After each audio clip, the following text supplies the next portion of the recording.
বাংলাদেশের বর্তমান সেনাপ্রধান বিএনপি এবং ভারতের সম্পর্কের গভীরে রয়েছে এক সংকটজনক চক্রান্ত। গোপন খবর ফাঁস করে দিলেন পিনাকি ভট্টাচার্য এবং সবশেষে দেখবেন হাসপাতালে চিকিৎসা নিতে যে ধরা খেল দেশ পলাতক সাবেক প্রধানমন্ত্রী শেখ হাসিনা। এতক্ষণ শুনছিলেন সংবাদ শিরোনাম, এখন থাকছে বিস্তারিত। ওয়াকারুজ্জামান, বিএনপি এবং ভারত এই তিনটি পক্ষের সম্পর্ক বর্তমানে বাংলাদেশের রাজনৈতিক দৃশ্যপটে একটি বিপজ্জনক ত্রিভুজ সৃষ্টি করেছে। পিনাকি ভট্টাচার্য জানান, বাংলাদেশের সার্বভৌমত্ব এবং রাজনৈতিক স্বাধীনতা বরাবরই হুমকির সম্মুখীন। ওয়াকারুজ্জামান এবং বিএনপির রাজনৈতিক কৌশল ভারতের স্বার্থের সাথে মেলে, যা দীর্ঘদিন ধরে একটি পুঞ্জীভূত সংকটের দিকে নিয়ে যেতে পারে। ওয়াকারুজ্জামান, বিএনপি এবং ভারত এই ত্রিভুজ সম্পর্ক বাংলাদেশের জন্য শুধুমাত্র একটি রাজনৈতিক তাস নয়, বরং একটি সংকট। এদের মধ্যে সম্পর্ক প্রতিনিয়ত বিপরীতমুখী। যখন এক পাশে হয়তো সংকীর্ণ সামরিক স্বার্থ, অন্য পাশে ভারতীয় কূটনীতি, আর তৃতীয় পক্ষ বিএনপি, যা সবসময় দুইমুখী স্রোত ধরে রাখতে চায়। পিনাকি ভট্টাচার্য এমনকি বলেন, এই সম্পর্ক যখন কখনো দৃঢ় হয় তখন জনগণের মুক্তি এবং ভবিষ্যৎ তাতে প্রতিরোধ সৃষ্টি করে।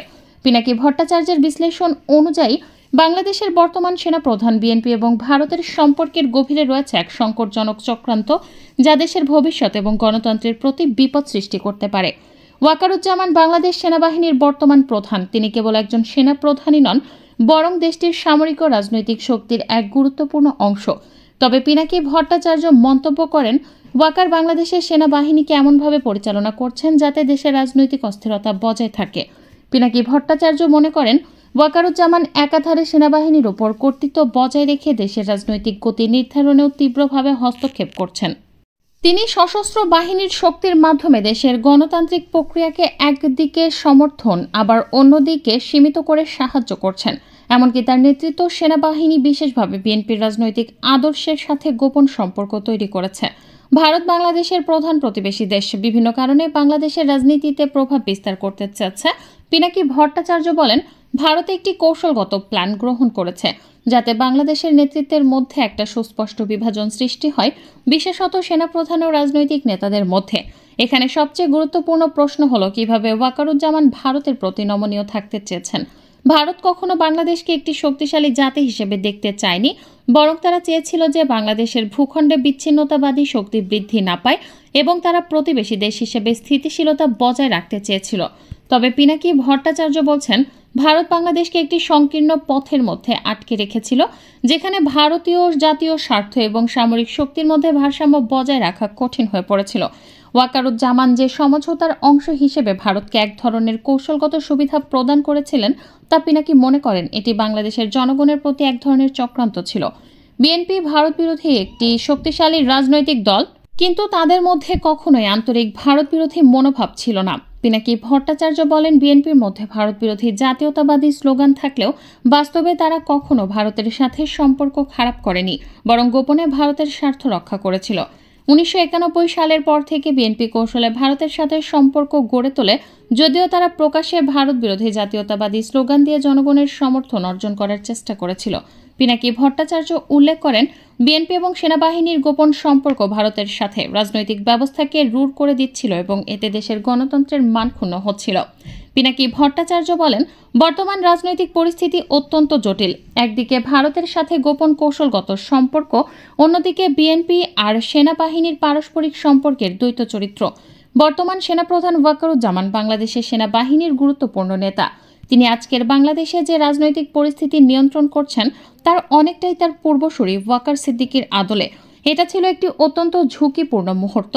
দেশ অভ্যুত্থান, রাজনৈতিক অস্থিরতা এবং ক্ষমতার শূন্যতার দিকে এগিয়ে যাচ্ছিল।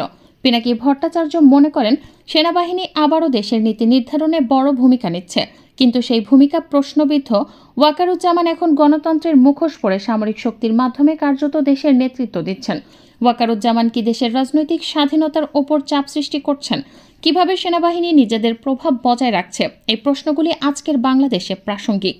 বিএনপি এবং সেনাবাহিনীর সম্পর্ক নতুন কিছু নয়। পিনাকি ভট্টাচার্য সতর্ক করে বলেছেন, বিএনপি তাদের ক্ষমতায়নের জন্য সেনাবাহিনীকে প্রয়োজনীয় সমর্থন দিয়েছে, কিন্তু গণতন্ত্রের মুখোশে তারা কখনো নিজের শক্তি হারাতে চায়নি। এটাই বিএনপির মূল সমস্যা। বিএনপি নিজেদের রাজনৈতিক অস্তিত্ব বজায় রাখতে সেনাবাহিনীকে অন্তর্নিহিত সমর্থন দেয়, কিন্তু যখন সময় আসে তখন তারা সেগুলোকে সম্পূর্ণভাবে অস্বীকার করে। বিএনপি যখন ভারতের সাথে সম্পর্ক গড়ে তোলে তখন তারা জাতীয়তাবাদী স্লোগান দেয়, কিন্তু ভেতরে ভেতরে তারা ভারতের প্রতি নমনীয় থাকে। এই দ্বৈত আচরণ পিনাকি ভট্টাচার্যের মতে বাংলাদেশের রাজনীতিতে দীর্ঘমেয়াদী ক্ষতি করতে পারে। তিনি বলেন, বিএনপির কাছে দেশপ্রেম কেবল একটি কৌশল, যেখানে ভারত এবং সেনাবাহিনীর সঙ্গে গোপন সম্পর্কগুলোই তাদের মূল চালিকা শক্তি। বাংলাদেশে গোপন কৌশল এখন খোলামেলা রাজনীতির অংশ, কিন্তু প্রশ্ন ওঠে এর শেষ পরিণতি কি হবে। পিনাকি ভট্টাচার্য বলেন, যখন কেউ রাজনীতির ময়দান থেকে হারিয়ে যায় আন্তর্জাতিক শক্তি তখন আবার তাদের অস্ত্র বানাতে চায়। আমেরিকা এখন ইন্দো প্যাসিফিক স্ট্র্যাটেজির মাধ্যমে বাংলাদেশকে নতুন করে তাদের জোটে টানার চেষ্টা করছে। তাদের লক্ষ্য চীনের প্রভাব কমানো এবং দক্ষিণ এশিয়ার একটি স্থিতিশীল পশ্চিম ঘেঁষার সরকার নিশ্চিত করা। ভিসা নিষেধাজ্ঞা, মানবাধিকার ইস্যুতে চাপ সৃষ্টি, এ সবকিছুই ছিল বাংলাদেশের অভ্যন্তরীণ রাজনীতিতে হস্তক্ষেপের আমেরিকার নরম কৌশল। পিনাকি ভট্টাচার্য ব্যঙ্গ করে বলেন, আমেরিকার মানবাধিকার প্রেম তখনই জাগে যখন তাদের রাজনৈতিক স্বার্থ ঝুঁকিতে পড়ে। বাংলাদেশের পরবর্তী নির্বাচনকে কেন্দ্র করে আমেরিকা একদিকে বিরোধী দলগুলোকে উস্কে দিচ্ছে, অন্যদিকে ক্ষমতাসীনদের ওপরও চাপ বাড়াচ্ছে যেন নিজেরা সুবিধাবন্ত অবস্থান নিতে পারে। চিকিৎসা নিচ্ছেন কি ক্ষমতাচ্যুত প্রধানমন্ত্রী শেখ হাসিনা? একটা সূত্র বলছে তিনি all India institute of medical সায়েন্সে চিকিৎসা নিচ্ছেন। অন্য একটি সূত্র বলছে তাকে সিঙ্গাপুরের মাউন্ট এলিজাবেথ হাসপাতালে দেখা গেছে। একাধিক সংবাদ সূত্র এটা নিশ্চিত করছে। একজন সংবাদদাতা দিল্লি থেকে জানান, সিঙ্গাপুর নয়, দিল্লিতেই তিনি চিকিৎসা নিচ্ছেন, তবে কড়া নিরাপত্তার মধ্যেই তাকে হাসপাতালে আনা নেওয়া করা হচ্ছে। ৭৮ বছর বয়সী সাবেক এই প্রধানমন্ত্রী এখন একাধিক মামলায় অভিযুক্ত হতে চলেছেন। এবছরের মধ্যেই তাকে চূড়ান্ত বিচার প্রক্রিয়ার মুখোমুখি করা হতে পারে। খুনসহ প্রায় ২৫০ মামলায় তিনি প্রাথমিকভাবে অভিযুক্ত। এদিকে কলকাতায় থাকা আওয়ামী লীগের বর্ষিয়ান নেতা ওবায়দুল কাদেরও চিকিৎসা নিয়েছেন হাসপাতালে। আগস্টের গণ অভ্যুত্থানের পর কিছুদিন বাংলাদেশে আত্মগোপনে থেকে সমূহ বিপদ আন্দাজ করে তিনি ভারতের শিলং হয়ে কলকাতায় পৌঁছান। কলকাতায় থাকা জাহাঙ্গীর কবির নানক সহ বেশ কিছু নেতার তত্ত্বাবধানে একটি আবাসনে রয়েছেন তিনি। এখানেও দলীয় নেতাকর্মীদের নিরাপত্তার ঘেরাটপে রয়েছেন। ৭৬ বছর বয়সী কাদেরের এমনিতেই হার্টের সমস্যা রয়েছে। বেশ কয়েক বছর আগে সিঙ্গাপুরে চিকিৎসা করিয়ে সুস্থ হন, তবে এখন ক্ষমতাচ্যুত হওয়ার পর মাঝে মধ্যেই অসুস্থ হয়ে পড়ছেন। হার্টের চিকিৎসার জন্য তিনি নিয়মিত কলকাতার অ্যাপোলোতে যাচ্ছেন। শ্বাসকষ্টজনিত গুরুতর সমস্যায় একদিনের জন্য তাকে হাসপাতালে ভর্তি করা হয়েছিল। ইসরায়েল গাজা যুদ্ধের মাঝে নতুন করে যুদ্ধে জড়ালো ভারত পাকিস্তান। ভারত পাকিস্তান দক্ষিণ এশিয়ার দুই দাকুমোর প্রতিবেশী। জন্মের পর থেকেই দেশ দুটির মধ্যে বৈরিতা বিরাজ করছে। আবারও মুখোমুখি ভারত পাকিস্তান। যুদ্ধের দামামা বাজতে শুরু করেছে দুই দেশের মধ্যে। প্রশ্ন হচ্ছে, প্রতিবেশী দেশ দুটির মধ্যে কি যুদ্ধ বেঁধেই যাচ্ছে? ভারত কি পাকিস্তানে আক্রমণ করবে? এ বিষয়ে পাকিস্তান কি বলছে?